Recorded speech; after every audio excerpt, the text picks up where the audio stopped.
The day I told my daughter I was leaving. She laughed so hard, she nearly spilled her coffee. Mom, where exactly are you going? Melissa asked, shaking her head. You're not going anywhere. My son-in-law, Brian, smirked from across the kitchen table. Neither of them believed I had the courage to walk away after everything. I looked around the house. My late husband and I had spent 30 years building. Then I smiled and quietly said, You'll understand tomorrow. The next morning, Melissa's laughter vanished the moment 2 moving trucks pulled into the driveway. And that was only the beginning. Before we continue, please like this video and subscribe to Truth and Dignity Stories for more powerful family stories about betrayal, courage, and healing. In the comments, tell me, what would you do if the people you helped began treating your home as if it belonged to them? I would also love to know where you are watching from and what time it is there. My name is Diane Boyd. For most of my life, I believed love meant showing up when your family needed you. I believed it meant opening your door without asking too many questions. I believed it meant forgiving a careless word, overlooking a forgotten thank you, and making room for people even when they made your own life harder. At 68 years old, I learned that love without boundaries can become an invitation for people to take more than you ever agreed to give. My husband, Thomas, and I had been married for 42 years. We were not wealthy people. He worked in municipal maintenance, and I managed the front desk at a small dental office before I retired. We saved carefully, paid our bills, and built our house one repair at a time. The house was a 2-story colonial on a quiet street outside Dayton, Ohio. It had a front porch Thomas painted himself, a maple tree in the yard, and a dining room cabinet he spent months restoring after he found it scratched and neglected at an estate sale. Most things deserve another chance, he used to say while sanding down the wood. I would stand in the doorway with a glass of lemonade and ask, Even old cabinets? Especially old cabinets. He would answer, Thomas died 8 years before I finally left that house. A heart attack. Sudden. Unfair. One moment, we were planning a trip to see the fall colors in Vermont. The next, I was sitting in a hospital waiting room, trying to understand how a person could be in the world one day and gone from it the next. After his funeral, I could not bring myself to change much. I left his work gloves in the mudroom. I kept his favorite chair beside the living room window. I did not move the cabinet from the dining room because every scratch in it reminded me of his hands. The silence in that house nearly swallowed me. Then Melissa called. She and Brian were having financial trouble. Brian had lost a contract at work. Their rent had risen. Their daughter, Sophie, was starting high school and needed stability. Mom, Melissa said, her voice soft with worry. Could we stay with you for a few months? Just while we get back on our feet? I did not hesitate. Of course. I spent days preparing for them. I replaced the guest room curtains. I bought a new comforter for Sophie. I filled the pantry with the snacks she liked. I even cleared space in the garage for Brian's tools. I was lonely, and I mistook their need for me as proof that we would become close again. At first, it felt like a blessing. Sophie's laughter filled the hallways. Melissa made spaghetti on Fridays. Brian fixed a dripping faucet and mowed the lawn. We watched movies after dinner. And for a while, I believed our home was becoming a family home again. But the warmth did not last. The first change was so small that I almost felt foolish mentioning it.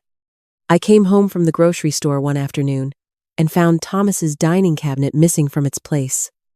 The wall behind it looked bare. I found the cabinet in the basement, covered with an old sheet. Melissa, I said, why is this downstairs? She was standing at the dining room table, arranging decorative candles. It made the room look crowded. That cabinet was your father's project? She shrugged. Mom, it is old. I thought the space would look cleaner without it. I wanted to say no. Instead, I looked at the candles, the empty wall, and my daughter's impatient expression. Then I said, all right. That one word became dangerous. All right. When Melissa replaced my curtains. All right. When Brian stored his boxes in Thomas's workshop. All right. When they turned the guest room into their private office and told me not to knock. All right. Every time I stayed quiet, they learned. My home was theirs to rearrange. Months became years. They never truly got back on their feet. Because living with me made it too easy not to try. I paid the utilities, property taxes, repairs, and most of the groceries. Melissa told herself she was helping me by keeping me company, but I was the person who woke first. Made coffee, packed Sophie's lunch, planned dinners, did laundry, and called repair companies. I was not being cared for. I was being used. The way Melissa spoke to me changed too. At the grocery store, she would sigh if I compared prices too long. Mom, can you please hurry up? At family gatherings, she interrupted my stories to correct details that did not need correcting. At home, if I misplaced my glasses or forgot where I left my phone, she would laugh and say, maybe we should look into senior living. Each comment sounded small by itself. Together, they built a cage. Brian rarely joined in, but he did not stop her. He would sit at the kitchen table, staring into his coffee, while Melissa spoke to me, as though I were an inconvenient employee. I learned that silence can protect cruelty just as effectively as cruel words. Sophie noticed it all. One evening, I was sitting on the porch after dinner when she joined me. She was 16 then, with a backpack full of schoolwork and the thoughtful expression Thomas used to wear whenever he was trying to understand something. Grandma? She asked. Yes. Sweetheart? Are you okay? I gave the answer I had trained myself to give. I'm fine. She shook her head. You don't look fine. The sun was going down behind the maple tree. I could hear Melissa and Brian talking inside, their voices low but tense. I'm just tired, I said. Sophie looked at me for a long moment. You seem lonely. That word struck deeper than any insult. Because I was lonely. Not lonely because I lived alone. Lonely because I lived with people who had stopped seeing me as a person. One night, I walked down the hallway and overheard Melissa speaking to a friend on the phone. I had not meant to listen. I simply froze when I heard her say my name. Honestly, without Brian and me, Mom would have no idea how to manage her life. Her friend laughed. Melissa laughed too. She depends on us for everything. I stood there with a basket of towels in my arms. The woman who paid the bills, maintained the house, cooked their meals, and handled their emergencies, was apparently the dependent one. That was the moment I began writing things down. I bought a plain black notebook and kept it in my dresser drawer. At first, I recorded practical things, grocery costs, appliance repairs, the days I watched Sophie after school. Then I started recording conversations. The time Melissa called me confused because I disagreed with her. The time Brian told a neighbor I was lucky to have them around. The time they made plans to repaint the living room without asking. The time Melissa suggested that I add her name to my checking account, just in case. I began to see a pattern. They were not simply disrespecting me. They were building a story in which I was too old to make decisions. That story made their control sound like kindness. My friend Carol Bennett was the first person to say it plainly.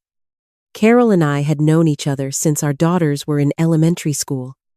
One morning, while we were having coffee, I told her about Melissa's suggestion that I add her name to my account. Carol put down her cup. Diane, have you spoken to your attorney? I laughed nervously. Why would I need an attorney? Because your daughter is describing you as incapable while depending on your money. That is not something to ignore. I wanted to defend Melissa. Instead, I looked down at my hands. Carol reached across the table. Loving your child does not mean handing them your future. Those words stayed with me. A few weeks later, Melissa announced that she was planning a birthday dinner for my 68th birthday. I wanted to believe it meant something. She invited cousins I had not seen in years, old neighbors, and several friends from church. The house filled with flowers, food, and people who knew Thomas and me when we were younger. For the first hour, I was genuinely happy. Then Melissa stood at the end of the dining table with a wineglass in her hand. I expected a toast. Instead, she began telling stories about me. The time I locked myself out of the house. The time I struggled with a new television remote. The time I forgot where I parked at the shopping center. She exaggerated every detail. She copied my voice. She made me sound helpless, ridiculous, and incapable. People laughed. Some people looked uncomfortable. Brian laughed the loudest. Sophie stared down at her plate. Then Melissa raised her glass and said, "If Brian and I did not live here, Mom would probably burn the house down trying to make toast." The room erupted again. I sat there smiling because I did not know what else to do. But inside, something finally broke. Not my heart. My tolerance. I looked around the table and realized this was not an accident. It was not family teasing. It was a public performance designed to make everyone see me the way Melissa wanted them to see me. Old. Confused. Dependent. Easy to control. Later that night, after the guests left, I found Sophie sitting alone in the kitchen. "I'm sorry, Grandma," she whispered. "For what?" "For not saying something." I took her hand. "You should never have been put in that position." She looked at me with tears in her eyes. "Mom is wrong about you." I smiled sadly. "I know." But for the first time, I truly did know.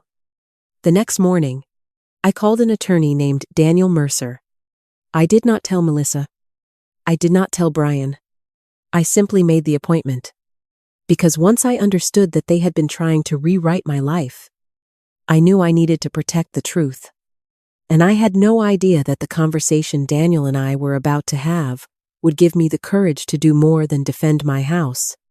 It would give me the courage to leave it. Daniel Mercer's office was on the second floor of an old brick building downtown. Above a tailor shop and across from the courthouse, I had driven past that building hundreds of times without noticing it. That morning, I sat in my car for nearly 10 minutes before going inside. I felt foolish. That is the cruel part of being treated badly for a long time. You begin to feel guilty for protecting yourself. You start wondering whether you are overreacting, whether you are being disloyal, whether you should give people one more chance. But when Daniel welcomed me into his office, he did not make me feel foolish. He listened. I told him about Thomas's death, Melissa moving in, the changing rooms, the comments about assisted living, the notebook, the birthday dinner, the request to add Melissa's name to my bank account.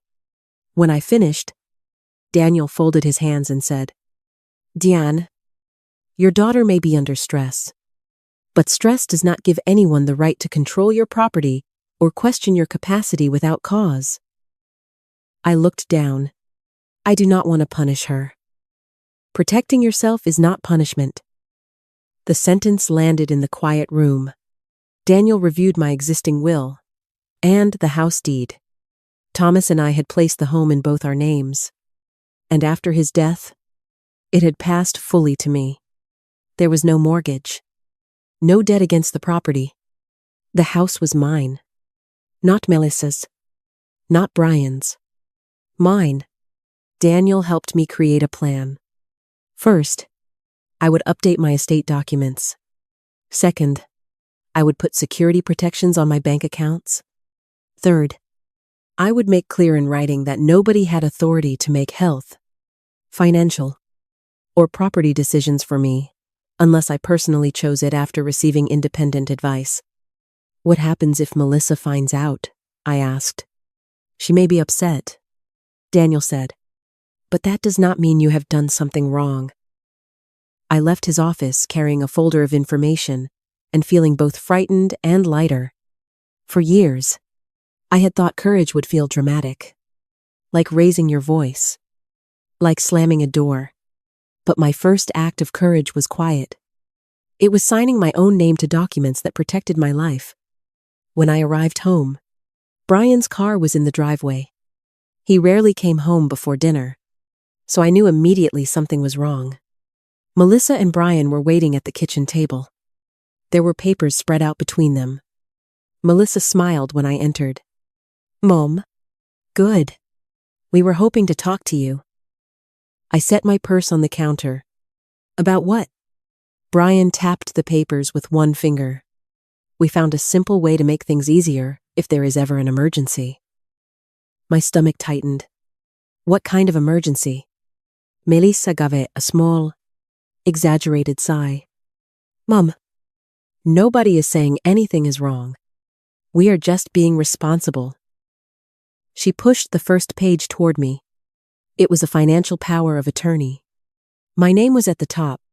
Melissa's name was listed as the person who could make decisions for me. Brian's name appeared beneath hers as an alternate. I did not touch the paper. "Where did this come from?" I asked.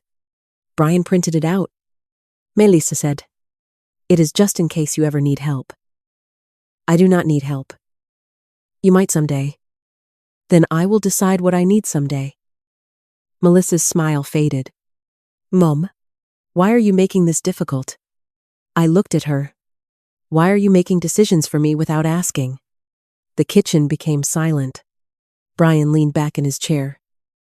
"We are trying to protect the family." "No," I said. "You are trying to give yourselves authority over me." His eyes narrowed. "You are getting emotional." For years, that sentence would have made me apologize. Not anymore. "I am being clear," I said. Melissa crossed her arms. "You lose things? You forget things. You are alone all day. What happens if something happens to you? I call a doctor. I call a friend. I call an attorney. I make my own choices." I slid the papers back across the table. "I am not signing anything." Brian's face hardened. "You should think about this carefully." "I have." Melissa stood up. "Fine," she said. "But don't come crying to us when you need help." The words hurt, but they also revealed something. Her care had conditions. Her love had conditions. It depended on whether I was willing to surrender control. That night, I wrote the conversation in my black notebook. Then I locked it inside a small fireproof box Daniel had suggested I buy. The next week, I took more steps. I changed the locks on my office door. I moved important financial documents into a safe deposit box. I added security alerts to my bank accounts. And I opened a private mailing address for legal correspondence. Each task felt strange at first. This was my daughter, my son-in-law, people I had welcomed into my home. But every small act of protection made me breathe a little easier. Then Sophie found me in the garage one afternoon. I was sorting boxes of Thomas's tools that Brian had stacked near the workbench. "Grandma," she said quietly, "are you leaving?" I looked at her. "Why would you ask that?" She lowered her eyes. "I heard Mom and Dad talking." My heart tightened. "What did they say?" She hesitated. "Dad said you are being difficult. Mom said you have nowhere else to go." For a moment, I could not speak. No place to go. That was what they believed. They believed my age, my grief, and my years of patience had made me trapped. I took Sophie's hand. "Do you think I have nowhere else to go?" She looked at me seriously. "No," she said. "I think you can do anything." I almost cried. Instead, I hugged her. "Thank you." A few days later, I received a notice from my bank. It was an email alert about a failed attempt to add another user to one of my accounts. I read it 3 times. The request had not been completed because the bank required my direct confirmation. But someone had tried. I called the bank immediately. The customer service representative confirmed that a request had been made online using information associated with my account. She could not tell me who had made it, but she confirmed that the name submitted was Melissa Boyd. My chest went cold. I did not accuse Melissa immediately. I called Daniel. He told me to save the email, request a formal security report from the bank, and avoid confronting anyone until I had all the facts. Then he asked a question that made me sit down. "Diane, does anyone have access to your mail?" I thought of Brian collecting it some afternoons. I thought of Melissa offering to help me organize my papers. I thought of how many times I had left bank statements on the kitchen counter. Too many. That evening, I watched them both differently. Brian sat on the couch scrolling through his phone. Melissa was in the kitchen, complaining about the price of groceries. They looked ordinary, familiar, like the family I had once hoped would make my house feel less empty. But now I could see the pattern. Every mention of my age, every joke about my memory, every effort to make me seem dependent. It was not only disrespect, it was preparation. They were creating a story in which taking control of my life would look reasonable. The final proof arrived through something even more painful. I was searching for a warranty document in the shared office when I found a printed email sitting on the printer tray. It was from Brian to a local real estate agent. The subject line read, "Questions about possible sale after owner transition." I felt the room sway. The email asked how quickly a house could be listed after a family transfer. It mentioned that the current owner was elderly and may soon require alternative living arrangements. My house, my future, my dignity, reduced to a sales question. I photographed the email and sent it to Daniel. Then I sat alone in Thomas's old chair and stared at the living room. The curtains Melissa had chosen. The shelves Brian had rearranged. The space where Thomas's dining cabinet had once stood. I realized that if I stayed, I would spend the rest of my life defending my right to exist inside my own home. And I was tired. Not weak. Not confused. Tired. The next morning, Daniel called. "Diane, based on what you have shown me, I recommend that you make a clear plan to separate your living situation from theirs." I looked out the window at the maple tree Thomas had planted. When Melissa was 10, "What does that mean?" "It means you decide what you want," he said. "You do not have to wait for them to force the issue." That afternoon, I drove to an apartment community near the river, 20 minutes from my house. The manager showed me a 1-bedroom cottage apartment with wide windows, a little patio, and a small spare room that could become a reading space. It was not large. It was not glamorous, but it was peaceful. I stood in the empty living room while sunshine moved across the floor. For the first time in years, I imagined a space where every object was exactly where I wanted it. A place where no one mocked my blouse. No one questioned my memory. No one touched Thomas's things without asking. I signed the lease that day. Then I met with a moving company. I asked for 2 trucks. One for my furniture, my books, my photographs, and the pieces of Thomas I wanted to keep. The other for the dining cabinet. The cabinet Melissa had called outdated. The cabinet Thomas had restored with his own hands. That evening, I came home and found Melissa and Brian drinking coffee at the kitchen table. They were talking about a vacation they hoped to take in the summer. They did not notice I was holding a folder from the moving company. I stood in the doorway for a moment, Then I said, "I'm leaving." Melissa laughed. Brian smirked. And neither of them understood that I had already made every arrangement. They thought I was bluffing. They thought I was too afraid to change my life. They thought I needed them. So I looked around the house Thomas and I had built, smiled quietly, and said, "You'll understand tomorrow." Because the trucks were already scheduled, and when they arrived, they would not only take my belongings, they would take away the illusion that I had nowhere else to go. I did not sleep much that night. Not because I was unsure. I had spent too many years being unsure. I lay awake because I was finally allowing myself to imagine a life that did not revolve around keeping Melissa and Brian comfortable. At dawn, I made coffee in silence. The house was still dark. The refrigerator hummed. Rain tapped softly against the kitchen window. For years, I had woken up thinking about what everyone else needed from me. Breakfast, laundry, a ride somewhere, money for something, a problem that had somehow become mine. That morning, I asked myself a different question. What do I need? The answer came quietly. Peace. By 9 o'clock, the first moving truck pulled into the driveway. Then the second. Melissa was standing at the front window when she saw them. She turned slowly toward me. Her face drained of color. "Mum," she said. "What is this?" Brian walked in from the hallway. He looked outside, then back at me. "You actually hired movers?" "Yes." Melissa laughed once, but there was no humor in it. "You are being ridiculous." "No," I said. "I am being serious." The movers entered politely. I had already labeled every item that belonged to me.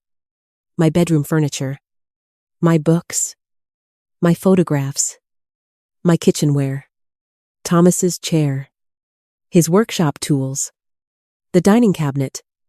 Melissa stood in the middle of the living room, watching them carry my life toward the trucks. "You cannot just leave," she said. "I can. But where are you going?" "I have a home waiting for me." Her face shifted from anger to disbelief. "You already found somewhere?" "Yes." Brian stepped closer. "This is impulsive." I looked at him. "No. It has been years in the making." He glanced at the dining cabinet as two movers carried it carefully through the front door. "That old thing is going too?" I stood beside the empty wall where it had once belonged. "Yes," I said. "That old thing was built back into life by my husband's hands. And it is coming with me." For once, Brian had nothing to say. Melissa followed me into the kitchen while the movers packed boxes. "Mom, please," she said. "We can work this out." I turned toward her. "Can we?" She looked away. "I know things have been tense." "Tense?" I repeated. "You called me helpless? You tried to add yourself to my bank account. You discussed selling my home?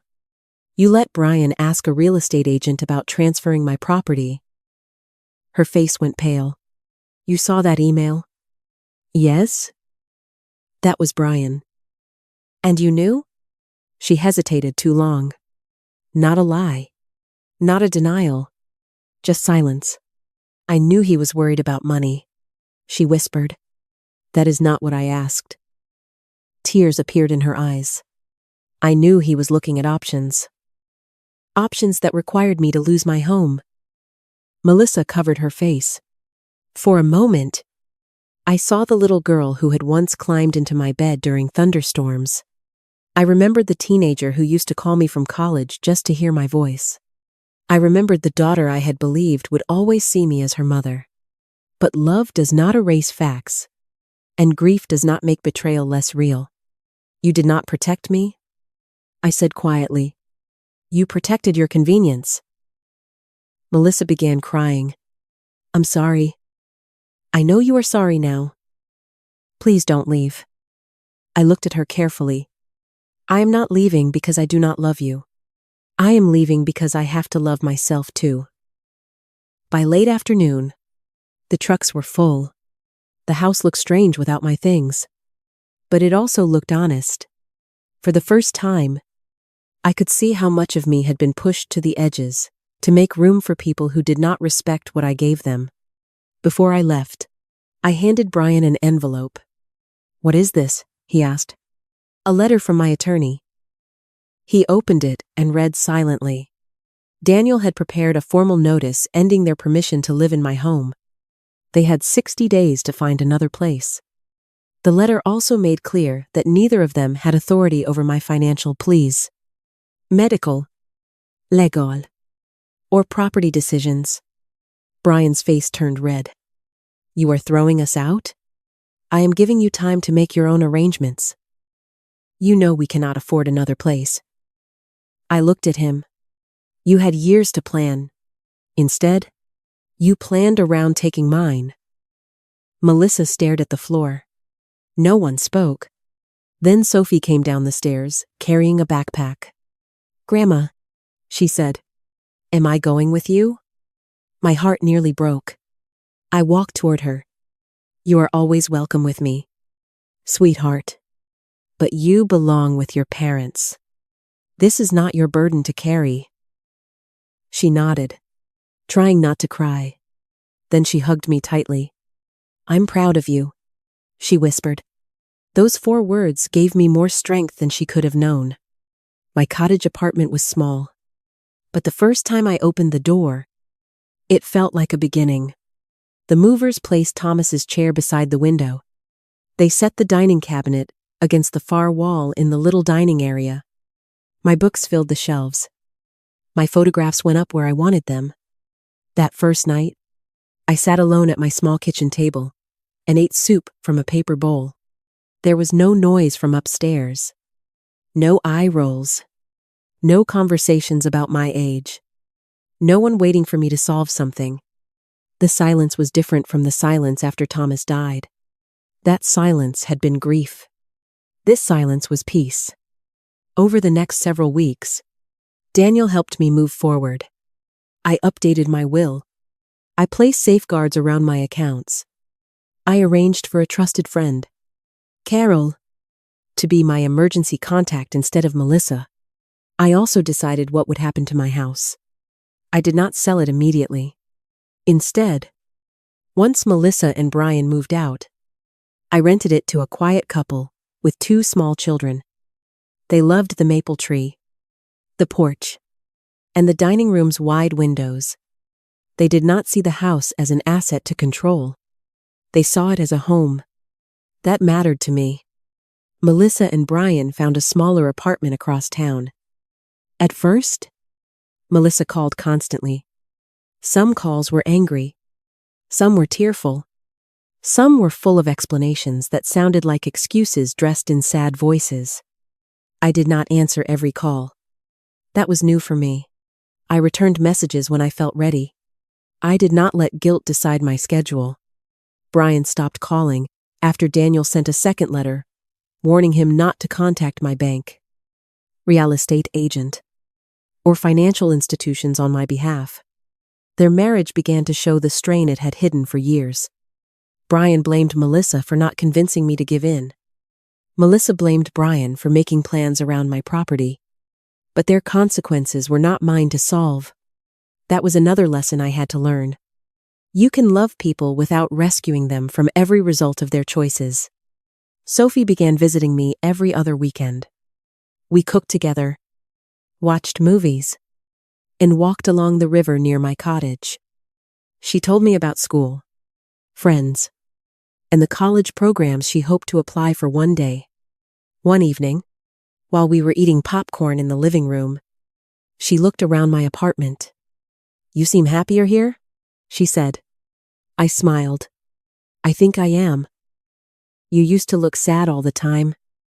"I know." She was quiet for a moment. "Do you miss Mom?" The question was honest. "Yes," I said. "I miss the daughter I thought she was." Sophie looked down. "Can people become better?" I thought about Melissa, about the years of disrespect, the cruel jokes, The emails. The papers on the kitchen table. Then I thought about the tears in Melissa's eyes as I left. Yes, I said, but they have to want to become better. And they have to do the work themselves. Winter came. My cottage was warm, peaceful, and entirely mine. I joined a book club at the library. I started volunteering at a local food pantry on Thursdays. I learned how to enjoy a quiet breakfast without wondering whether someone would criticize the way I made coffee. Life did not become perfect. I still missed Thomas. I still woke some mornings with grief sitting heavily in my chest. But I no longer felt erased. In early spring, nearly 6 months after I left, Melissa called. I almost let it ring. Then I answered. Hello? For several seconds. She said nothing. Finally, she whispered, Mom. Her voice sounded different. Smaller, not weak. Humble. I found your notebook, she said. I sat down slowly. The one you kept in your bedroom? Yes. My stomach tightened. What did you do with it? I read it. I closed my eyes. The notebook held everything I had been too afraid to say. Every insult. Every warning. Every moment I had tried to excuse. For a long time, there was silence. Then Melissa said, I didn't realize how often I hurt you. The words came out broken. I remembered some of it differently. She continued. I told myself I was joking. I told myself you were too sensitive. But reading it all together, her voice faded. I was cruel. I said nothing, not because I wanted to punish her, because I needed her to hear herself. I treated you like you were always going to be there, she whispered, like you had no life outside of helping me. My eyes filled with tears. That is how it felt. I know. For the first time in years, she did not defend herself. She did not mention Brian. She did not blame money, stress, or fear. She simply accepted responsibility. I'm in counseling, she said, and I got a second job. I'm trying to pay down what we owe. I'm not asking you for money. I'm not asking for the house. I just wanted you to know. That was the first beginning. Not forgiveness. Not reconciliation. Truth. Over the next year, Melissa changed slowly. Not through speeches. Through choices. She worked. She handled her bills. She stopped asking me to solve problems she and Brian had created. Eventually, she and Brian separated. I did not celebrate it. Divorce is not a victory. It is often the moment when people finally stop pretending something broken is whole. Melissa found a modest apartment of her own. She began taking Sophie to school, cooking dinner, and learning how to live within her means. Months later, she asked if she could visit me. I said yes. When she arrived at my cottage, she stood at the door, holding a small bag from my favorite bakery. For a moment, neither of us spoke.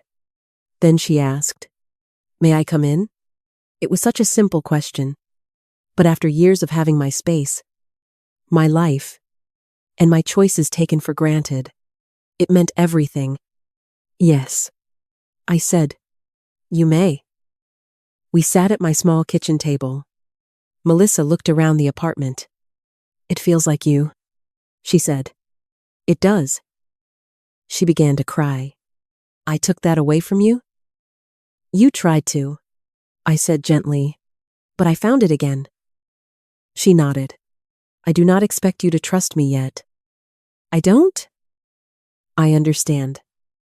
But I am willing to see what you do next. That was not a promise. It was a boundary. And boundaries, I had learned, are not walls built out of hate. They are doors with locks. They allow love to enter when it arrives with respect. 2 years after the moving trucks pulled into my driveway, Sophie and I sat together on the porch of my cottage as the sun set over the river. Grandma, she said, The moving trucks were not really the important part. Were they? I smiled. No. What was? I thought about Thomas, my old house, Melissa's laughter, the empty rooms, the notebook, the first quiet night in my new home. Then I answered. The important part was that I finally chose myself. Sophie took my hand, and for the first time in a very long time, I did not feel lonely. I felt free. If this story touched your heart, please like this video and subscribe to Truth and Dignity Stories for more emotional stories about family betrayal, self-respect, healing, and starting over. And please share in the comments. Have you ever had to choose between keeping the peace and protecting your dignity? Your story may give someone else the strength to take their own first step.